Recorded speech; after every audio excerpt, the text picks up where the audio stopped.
and gentlemen, this class recording has started. So, over the past couple days, we have been working on the location of electrons in the quantum mechanical model.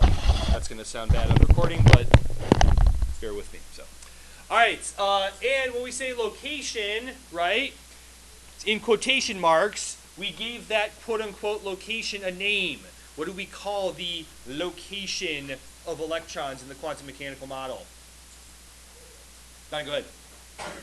An orbital, right?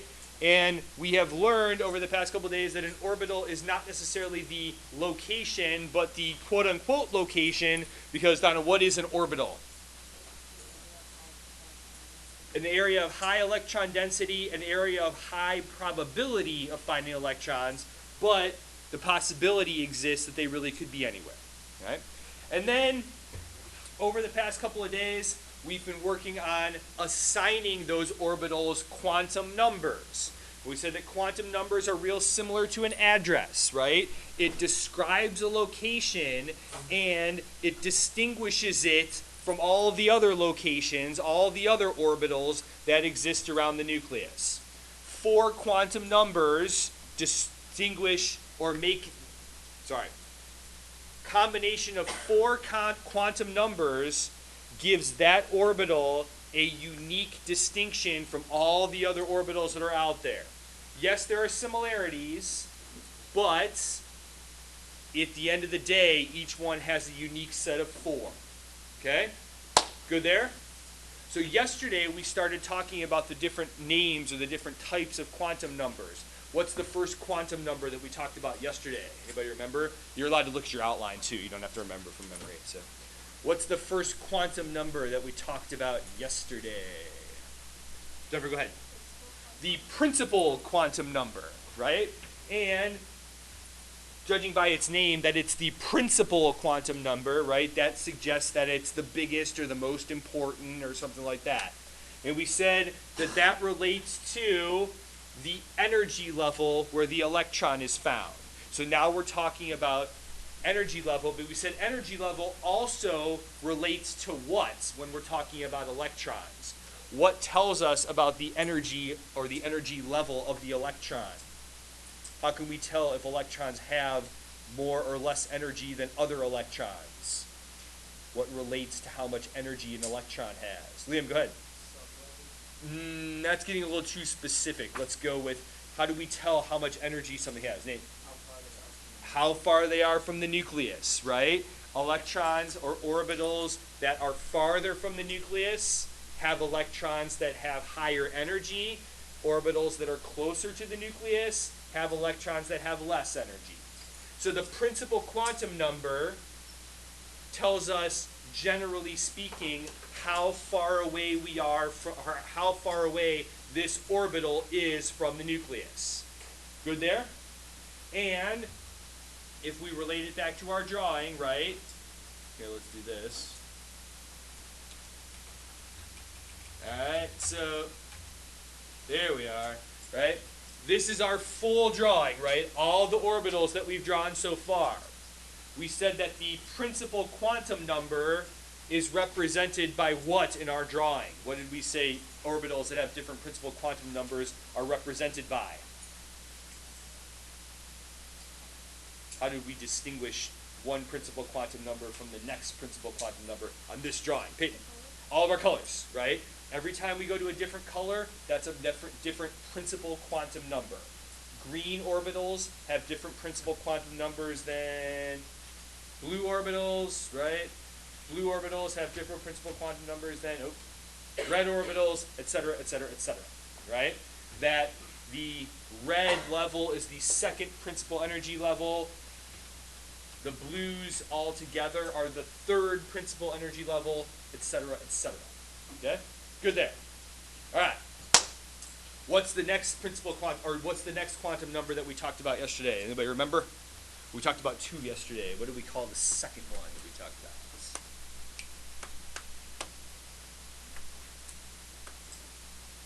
Jennifer, go ahead. The angular momentum quantum number. And basically speaking, Jennifer, what does the angular momentum quantum number tell us about an orbital? The shape of that orbital, right? So we have drawn 3 different shapes of orbitals, right? What's the first shaped orbital that we've drawn that's part of our drawing? What's the first orbital in each principal energy level look like? Nate? A sphere. What kind of orbital is that, Nate? What did we call that one yesterday? Do you remember? That is an s orbital, right? So any spherical orbital is an s orbital. Whether it's yellow or red or blue or green, if it's a sphere, it's an s orbital. Okay? What's the second shape orbital? Robert, good. Figure eights, right? And we call those what kind of orbitals? Those are p orbitals, right? So any figure 8 shaped orbital is going to be a p orbital. Okay? Third shape that we talked about? The butterfly, right? And we call those d orbitals, right? There is a fourth shape that are called f orbitals, right? But they're pretty hard to draw two-dimensionally, and they only really apply to really, really big atoms. So in this case, at this point, if you know SPD, that'll be cool, right? If you understand those shapes, that'll be good for now, okay? Good there. All right. The angular momentum quantum number tells us about the shape of the orbital. How do we distinguish the shapes with, well, first, the angular momentum quantum number is what letter? L, right? Now I'll usually write it as like a cursive L just to distinguish it from my ones and my capital I's because they all kind of look the same. So I'll use this cursive L to represent that number, okay? And then we assign the different shapes different numbers. D orbitals, regardless of where they show up, right, will always have an L number equal to 2. P orbitals, regardless of what principal energy level they're in, have L values equal to 1. S orbitals have L values equal to 0, regardless of what principal energy level they're in. Okay? That's where we left off yesterday, right? Yes? Okay. All right. Just to make sure that we have all this stuff down, all of those things that we just talked about, all those different shapes, we refer to as energy sublevels. Each principal energy level, areas of greater electron density exist, and we refer to those as sublevels. The first sublevel in each PEL, PEL stands for principal energy level, right? So on our drawing, right, we said that each principal energy level is represented by a different color. So the first shape that we draw in every single color was always what? A sphere, right? So the first sublevel in each principal energy level is S. Every principal energy level has an S orbital, right? Then the next one, right? There they are, right? Sphere, sphere, sphere. Okay, some are hollow, right? After one, they're hollow, but they're still spherical shape, right?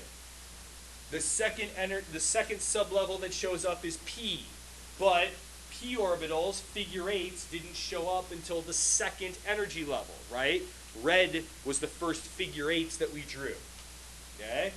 But every principal energy level after that, every color that we did after red has a sphere, then it has figure eights, okay? Then, so these are your P sublevels, right? And we talked about that you can have one horizontal, x-axis, y-axis, z-axis, however you want to distinguish the three of them. But over here on the right, I should actually have this so I can point. Over here on the right, that's 3 different orbitals, right? They're all p orbitals, and together they are the p sublevel, but that's 3 different orbitals. Okay? Good there? All right. And then next one we talked about was D, right? D starts getting into the butterfly shape, and then F is all kinds of like crazy randomness stuff. At the bottom of page 2 of your outline, I believe, right? You guys have this chart, yes? Okay. This gives you a rundown of the shapes in those different orbitals, right? S orbitals are always spheres. P orbitals are always figure 8 shaped. D orbitals you see are kind of butterfly shaped, but then there's this weird one down here at the end, so you don't have to worry about that too much, but they always have that same characteristic shape. Okay? Good there? All right, so getting back to our analogy of an address. We said the principal energy level is kind of like a city. It's a big place, right? And there could, depending on the size of our city, be lots of electrons that live in that city or in that principal energy level. Sublevels are kind of like neighborhoods in that city. So if we relate it back to Westlake, right, that might be like one sublevel might be Settlers Reserve, and one sublevel might be like Musical Streets, and then wherever other neighborhoods we have in Westlake. Okay, good there? But within the neighborhood, right, all three of these p orbitals are the same neighborhood. You might live in the same neighborhood as somebody else, but you live on different streets in that neighborhood, right? These are all p orbitals, but which p orbital does this electron actually exist in, right? We said there's actually 3 p orbitals, but we have to distinguish these 3 from each other. That's what quantum numbers are about, okay? Does that make sense? Yes, no, maybe? Maybe? All right, so the next quantum number that we come across is, we did this one, okay, yep. Angular momentum quantum number L, we give L values, right? So the next quantum number that we come across is the magnetic quantum number, okay? The magnetic quantum number indicates which orbital the electron is in within each sublevel. The p sublevel has how many orbitals? How many p orbitals are there? 3. So we got to talk about, well, which one are we talking about? Right? The d sublevel. I mentioned this yesterday, right? How many orbitals are there in the d sublevel? How many d orbitals are there? There are 5. So if we're in that d sublevel, which of the 5 orbitals are we actually talking about? That's what this one does. That's what the magnetic quantum number does. Once we know that we're talking about a p orbital, well, which p orbital is it? Right? We use the lowercase letter m to represent that magnetic quantum number. And just like we talked about, which of the p orbitals or which of the d orbitals does that electron occupy, right? What street do you actually live on within the development, right? The p development, quote unquote, right, has 3 streets. It has an x-axis street, a y-axis street, and a z-axis street. Does that make sense? Right? Which street do you live on? That's what this one tells us. Okay? Now, how we distinguish it, okay? It also indicates the orientation of that orbital around the nucleus. Are we talking about x-axis? Are we talking about y-axis? Are we talking about z-axis? Right? Or for the d orbitals, which one of the butterflies are we talking about? Okay? Now this part can get a little bit confusing, so pay attention to what it means. Okay? We good? Do we have this part written down? Okay. Possible values run from negative L to positive L. Negative L to positive L. Okay? Do we have that written down at least? Okay? Let's talk about what it means. Remember that L is the letter that we use to represent the angular momentum quantum number. Right? S orbitals have what value for L? If you need to flip it over to the previous page, you can flip it over to the previous page, right? S orbitals have what value for L? 0. P orbitals have what value for L? 1. And D orbitals have 2. Okay? So, the M value runs from negative L to positive L. Okay? Let's start off with p orbitals because they're kind of the easiest ones to do. Okay? Alright, so let's go here. Here we are. Third principal energy level. Okay? All my blue orbitals. This is an s orbital, right? This is the s sublevel. And it's blue, so it has a principal quantum number of 3, and its L value is 0. Yes? Okay? Then, here's my p orbitals within that sublevel. I've only drawn 2 of them, but remember there's a third one, right? The x-axis, or the z-axis one. Okay? And then here's my d orbitals. Are we good with the 2 numbers that we've written down so far? Okay, let's go to p orbitals. All right. These are 2 separate orbitals. Okay? So, each of these needs to be different from the other one. We start distinguishing them with the m value. Okay? On the previous slide, we saw that m values run from negative L to positive L. Okay? What's L for a p orbital? 1. So that means this can run from negative 1 to positive 1. But to get from negative 1 to positive 1, what do you have to go through? 0. So how many values for m can there be if we're talking about p orbitals? 3. Coincidence? How many p orbitals did we say there were? 3. This is how we tell this p orbital from this p orbital from the z p orbital. Does that make sense? Okay. Here's where it can be tricky, but in other ways it can be easier.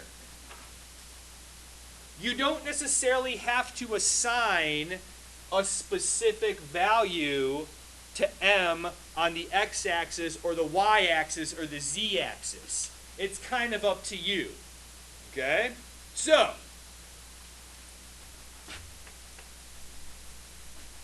what would be the m value for this y-axis p orbital? How about this? Let me change the question. What could be the m value for that y-axis p orbital? Sammy. Could be 1. Right? Let's go with positive 1 just to make sure that we distinguish it, okay? And I know that if you don't write it, usually that means positive, but let's say that, okay? All right, so Sammy picked positive 1 for our m value there. Is that okay? It is okay, all right? Now, what could be the m value for this x-axis p orbital? Negative 1. What can't the m value for this x-axis p orbital be? Can't be positive 1, because it's got to be different than this one over here, right? Now, because of what we've done here, right? Let me finish this up, okay? Remember, okay, and I'm just going to draw this in. Remember, there is a third p orbital, and I'm trying to draw something 3-dimensional, 2-dimensionally, right? Remember, this p orbital comes out of the board towards you guys, and then it goes into the board behind it, yes? That's the z-axis. So, that third p orbital here, what would its n value be? It would still be 3, right? It's still the third energy level. What would its L value be? 1, it's still a p orbital, but it's different than the other 2 p orbitals So what would this one's m value have to be? 0, because it's got to be different than the other two. Does that make sense? Good there? Okay, Jennifer, go ahead. We just started this one with +1, but honestly, the first one that we distinguish, we can call it whatever we want to, right? And Jennifer, and if you're watching the recording, this isn't going to make any sense, but, right? Hey, Nolan, will you give me 2 more meter sticks over there on the wall? So, right? Here's my x-axis, my y-axis, and my z-axis, right? Which one's the x-axis, the y-axis, and the z-axis now? Is it the same one that we had before? Is it different? Does it matter? Honestly, it really doesn't matter, right? So really, as long as the 3 m values are different from each other, that's okay. So we might describe it differently just because I may have picked this one to be +1, this one to be -1, and this one to be 0. As long as they're all different from each other, it really doesn't matter. Okay? Remember, these are likely locations. We're not talking about absolutes here, right? We're talking about specific locations, right? Does that make sense? So if we relate it back to our address idea, right? All of these p orbitals, right? These are all streets within a development. They're all in the same development. They all have something similar about them, but they're on a different street, right? There's something different about them. Good there? Okay with that one? All right. So if we go here, all right, let's go back here, okay? S orbitals. We said that m values can run, right, from -L to +L. What's an L value? What's the L value for an s orbital? 0. So if we go from -0 to +0, what do we got? 0. How many s orbitals are there in each color level?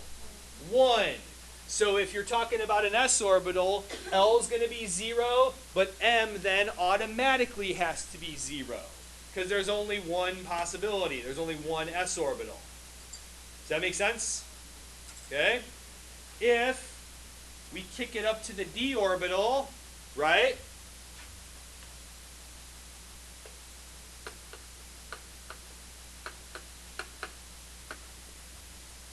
M's can run from -L to +L. What's the L value for a d orbital? 2.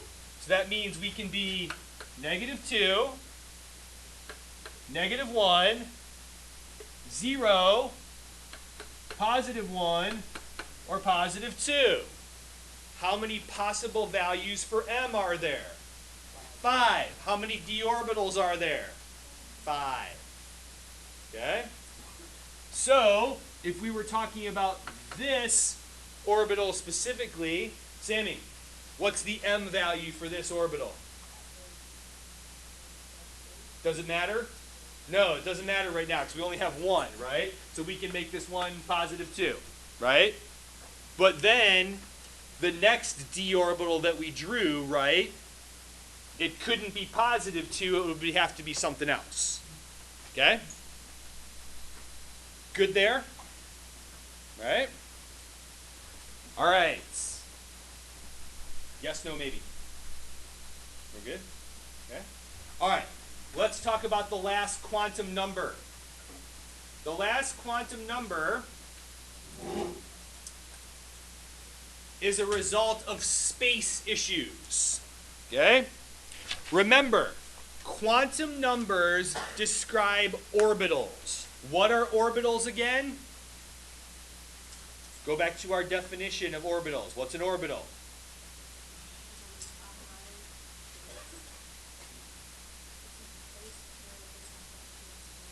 A place where there's a high chance of finding electrons. Will we ever find too many electrons in the same space? right? We talked about that there's that issue of they want to be attracted to the nucleus, but they want to be repelled from all the other electrons. So the last quantum number is a space issue, and we refer to it as the spin quantum number. Okay?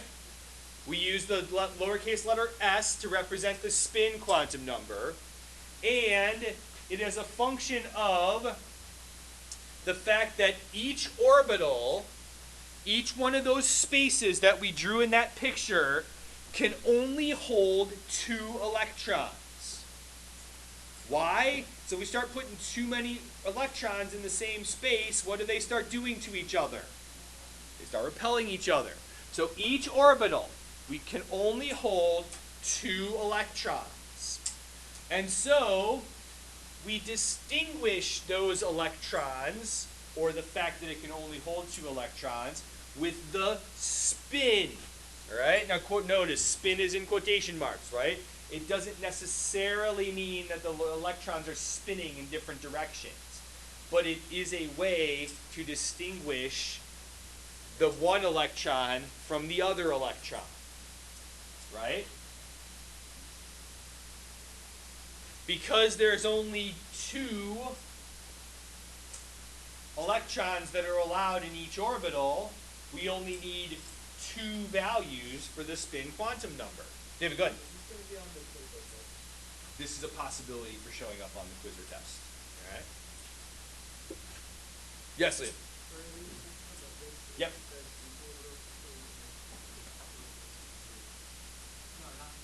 Oh, on magnetic quantum number? That should be down on the spin quantum number. Sorry. I think. Let me see.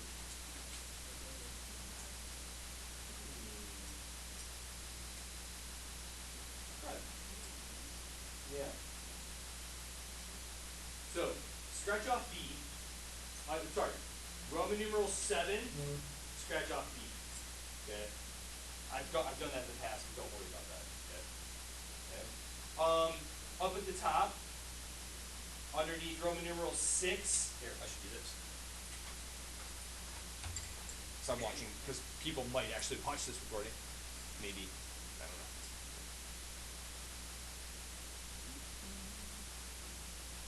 don't know. Alright, so. Because you just asked me about whether this was going to be on the test, which implies that maybe you don't fully understand it right now, and you're not the only one, but now you have a resource to go back and watch it again and maybe understand it again.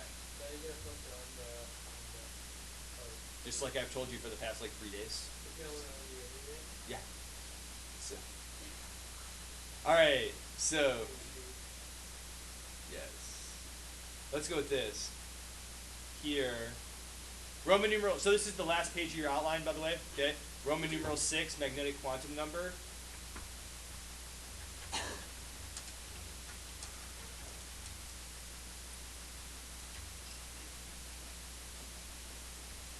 Alright, so number 1, possible values run from, and we said that that's negative L to positive L, right? Just change it, yeah.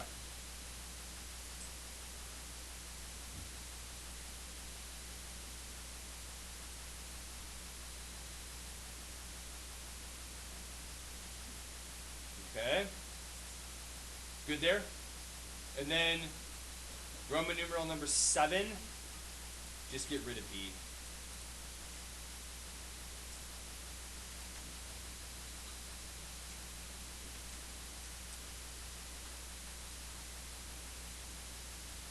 Does that make sense?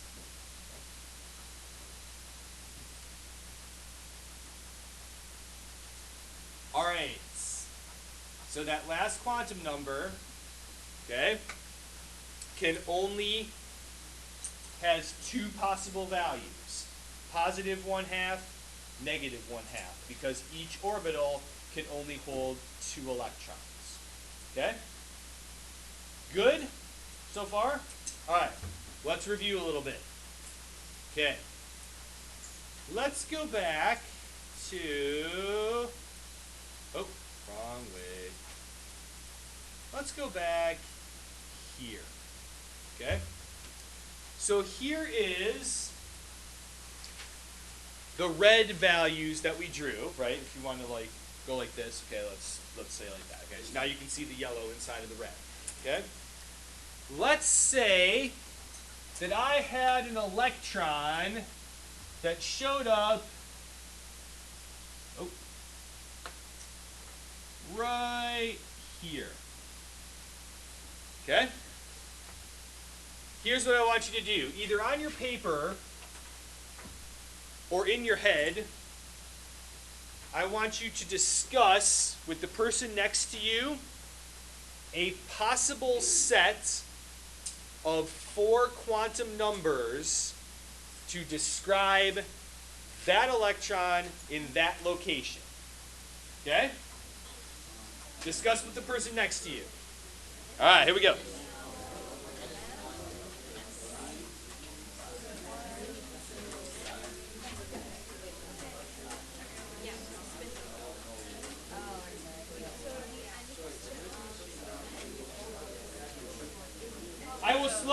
I will slowly start putting answers up on the board so you can see how you're doing, okay?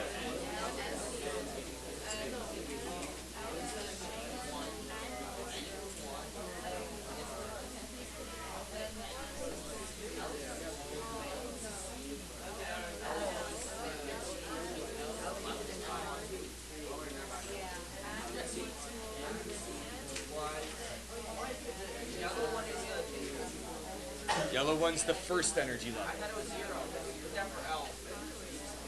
Well, the yellow, this isn't in the yellow one, right? This is in a red figure 8, right?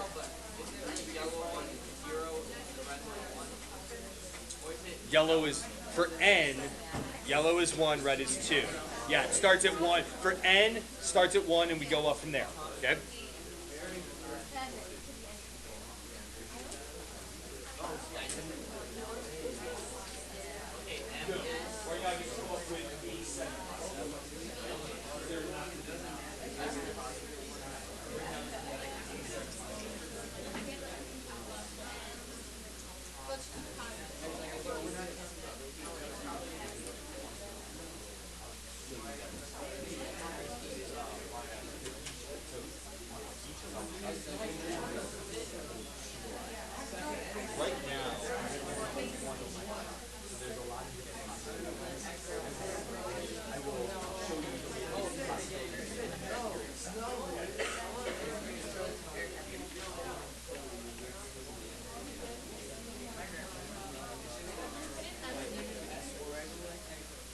Remember, this is a set of possibilities, not the only possibility. Okay.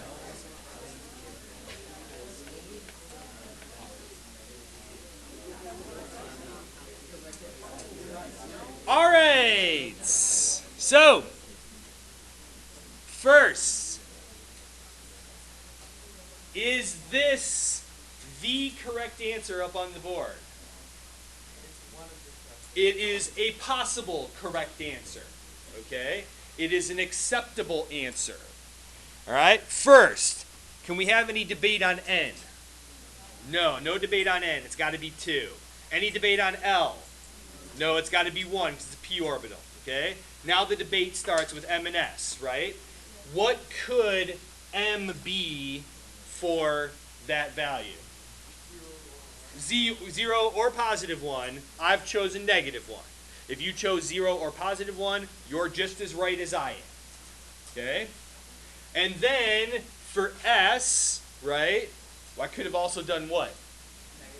Negative 1/2 as well. Okay? All right, ready to make it a little harder? Okay. I'm going to put 2 more electrons up on the board. Okay? I'll actually make them in black so you can see them a little easier. I'm going to put 1 here, and I'm going to put 1 here.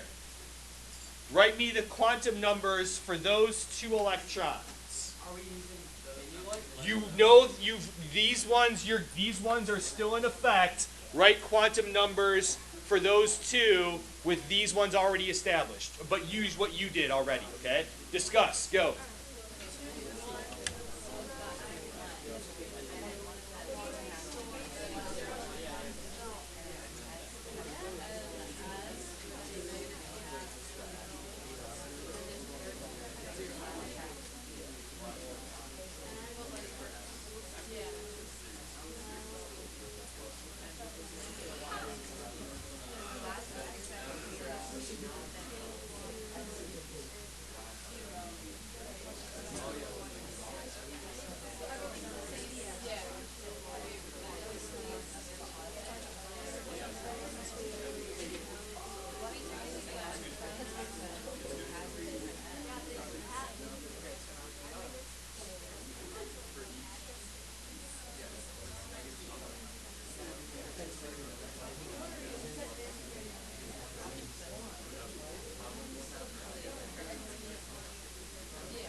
let's discuss. Okay? So, let's talk about the easier one first. Okay? In my opinion, this one is actually the easier of the two. Okay? So, Rocco, based on our discussion from before, what do you see about this electron versus that electron? They have opposite spins because why? They are in the same orbital. They are in a p orbital that runs along the y-axis of our drawing. Meaning, they have to have the same n value. They have to have the same L value because they're both in a p orbital. But now, more importantly, they also have to have the same m value because they're not just in a p orbital, they are in the same p orbital. Okay? Does that make sense? Now, spin becomes important because up until this point, right, the first three quantum numbers for these electrons are both exactly the same. But we said every place has to have a different set of quantum numbers, right? So the only one that's different now is the -1/2. Okay? Good there? This one, right? It's in the second energy level, so it has n equals 2. It's in a p orbital, so it has L equals 1. According to my picture, I made m +1. What else could I have made m? Could have made it 0, but I couldn't have made it what? Couldn't have made it -1 because I already used -1 for my y-axis. It had to be something different, right? And then, does it matter what I called S for that electron? No, because how many electrons are in this orbital right now? Only one. S would become important if I added this one over here. Does that make sense? Okay? All right. As I told you guys like 4 days ago, all right? This is tough. All right, this is hard. Okay? We've gone through it 4 days. You guys have a sheet for some practice stuff. All right? The answers to that homework are posted on the calendar. So if you go to tonight on the calendar, homework, electron orbitals, you pop it up, answer, attachment here. Okay? Also, hey, hold on 1 second. Just remember as well, I did record class and I have for the past couple days. So if you look under this section that says links, you'll find it says class recording 20th of October 2015. That'll show up right here. It'll take you straight to YouTube. So if you want to watch again, it'll be there for you. Good job today, everybody. Quiz tomorrow. Don't forget.